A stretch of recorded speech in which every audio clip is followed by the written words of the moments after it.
महाराज की जय बोलो सतगुरु ब्रह्म महाराज की जय बोलो सतगुरु ब्रह्म महाराज की सिन्नम्मी समेत घोरानंद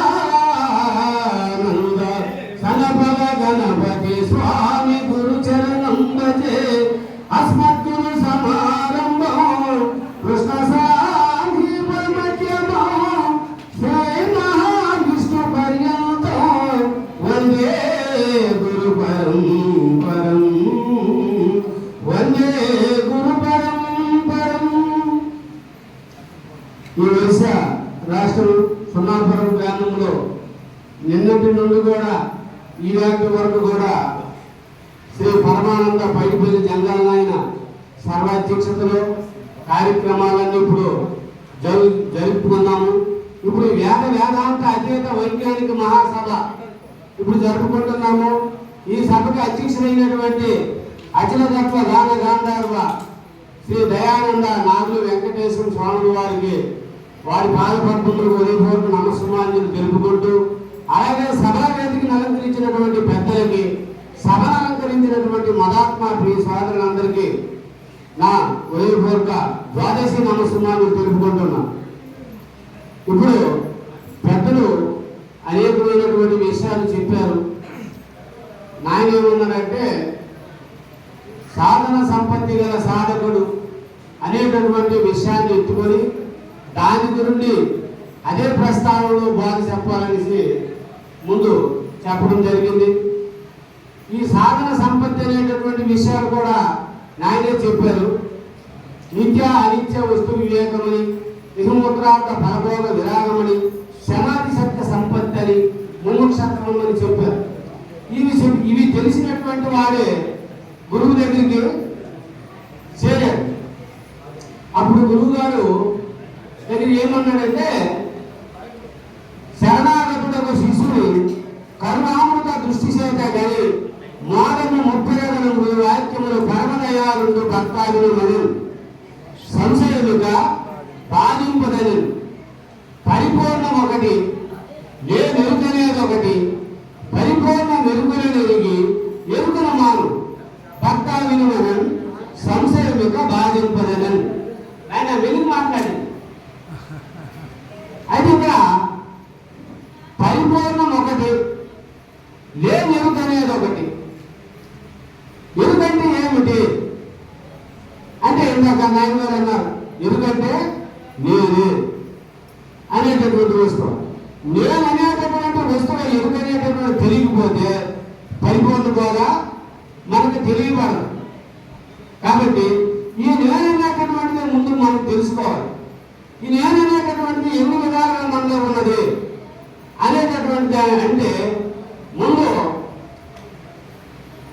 మలిన ఎరుకుగాను, మిశ్రమ ఎరుకుగాను, అఖండ ఎరుకుగాను ఉన్నది.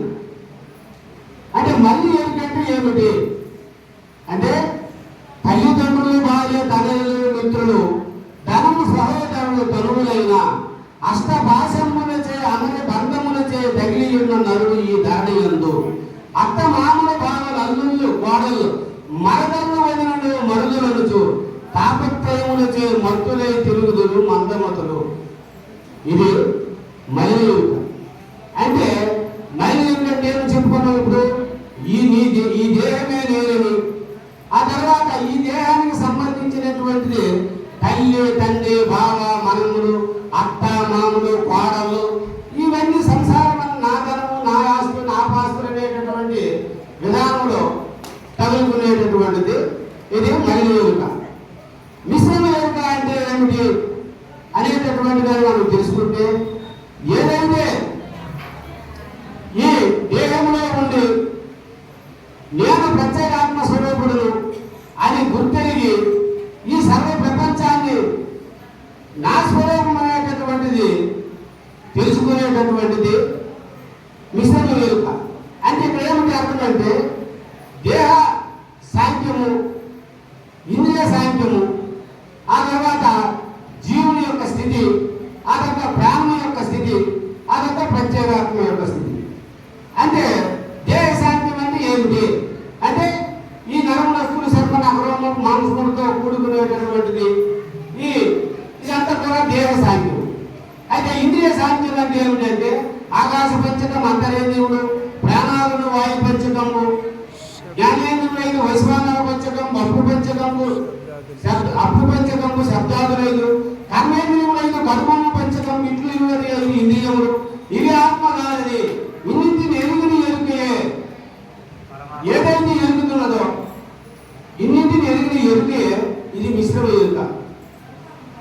అయితే ఇక్కడ అఖండ ఎరుక అంటే ఏమిటి అని మనం దాన్ని గ్రహించినట్లయితే, పిండ బ్రహ్మాండములు రెండింటిలో రెండు ఆములు ఖండములు నాలుగు కూడి అఖండంలో ఎరుకు రూపు కనగానా తండ్రి, ఇది తెలిపిన గరుడే కలిగండి. అంటే పిండ బ్రహ్మాండములు పిండాండములు చెప్పుకున్నాము. బ్రహ్మాండము కూడా ఈ సర్వమంగళాకారమైనటువంటిది ఏదైతే నడుపుతుందో అది ఈశ్వరతను అని, ఈ పిండ బ్రహ్మాండములు రెండింటిని అతీతమైనటువంటి అఖండ స్వరూపమై ఏది ఉన్నదో అది అఖండ ఎరుక.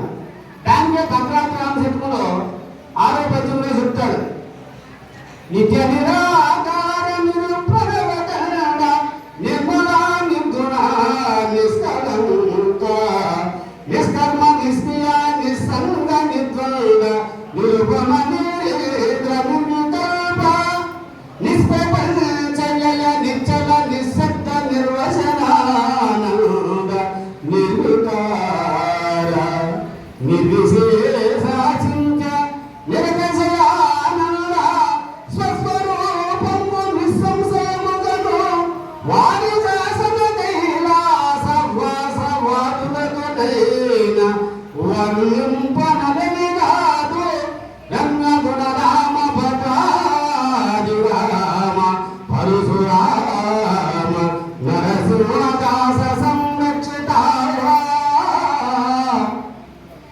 అక్కడ ఎవరికంటే అర్థం ఏంటన్నాడు, వారి శాసన కైలాస వాసవాదులకైనా నా స్వరూపము తెలుసుకోవడానికి ప్రయత్నించేటటువంటి వాడు చాలా మంది ఉన్నారు. అందుకుంటే భగవద్గీతలో శ్రీకృష్ణ పరమాత్మ అన్నాడు, మనుష్యానాం సహస్రేషు కచ్చత్యకాని సిద్ధయే జగతామపి సిద్ధానాం కచ్చన్మాం ఏతి తత్వతాన్. అంటే వేల కొలది మందులలో ఏ ఒకరు మాత్రమే జ్ఞాన సిద్ధిని ప్రయత్నిస్తాడు, దైవతత్వాన్ని తెలుసుకోవాలి. కొంత దూరం ప్రయత్నించిన తర్వాత అది అక్కడ వచ్చి అక్కడికి వెళ్తాడు. అలాంటి ఈ జ్ఞాన సిద్ధి నుండి ప్రయత్నించిన వేల కొలది మందులలో ఏ ఒకరు మాత్రమే నా స్వరూపాన్ని తెలుసుకుంటాడు. ఏమని తెలుసుకుంటాడు? ఈ సర్వ ప్రపంచానికి అధిష్టానమైన ఏదున్నదో దాని వలన ఇదంతా నడుస్తుందని తెలుసుకుంటాడు. కానీ అక్కడ కూడా ఆయన దాన్ని పొందలేదు. ఇంకా అలాంటి వాళ్ళు వేల కొద్ది మందిలో ఏ ఒకరు మాత్రమే నన్ను యథార్థముగా పొందుతాడని చెప్తాడు. అదే భగవద్గీతలో అన్నాడు, ప్రజాహోతి యథాకామాన్ సర్వాన్ మార్గ మనోరకాన్ ఆత్మన్యో ఆత్మనా పుస్తకే స్థిత ప్రజ్ఞ కదా ఉచితే అంటాడు. అంటే కామ సంకల్ప కోరికమైనటువంటి అన్నింటినీ విడిచిపెట్టి యథాకామాన్ సర్వాన్ మార్గ మనోరకాన్ మనసు నుండి సర్వము కూడా విడిచిపెట్టి తీసివేసి ఆత్మన్యో ఆత్మనా పుస్తకి తనయందే తాను రచించినటువంటి వాడే నన్ను యథార్థముగా పొందుతాడంటాడు. అటువంటి స్వరూపమే అఖండ స్వరూపము, అదే స్వస్వరూపము, అదే గురు స్వరూపము, అదే నీ స్వస్వరూపం అని మనం తెలుసుకోవాలి.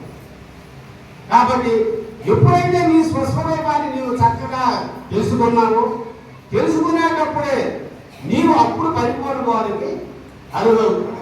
లేకపోతే మనం పరిపూర్ణం అనుకోవడమే తప్పించి పెద్దలు చెప్పినటువంటి విషయాలు మనము వినడమే తప్పించి పరిపూర్ణం అంటే ఏమిటో ఎరుకంటే ఏమిటో తెలియదు. కాబట్టి ఈ పిండ బ్రహ్మాండ విచారణ అనేటటువంటిది చక్కగా చేసి దేహ సాంఖ్యము ఇక్కడ అంటే ఈ దేహ సాంఖ్యంలో ఉండేటటువంటి ఏమిటి అని మనం తెలుసుకుంటే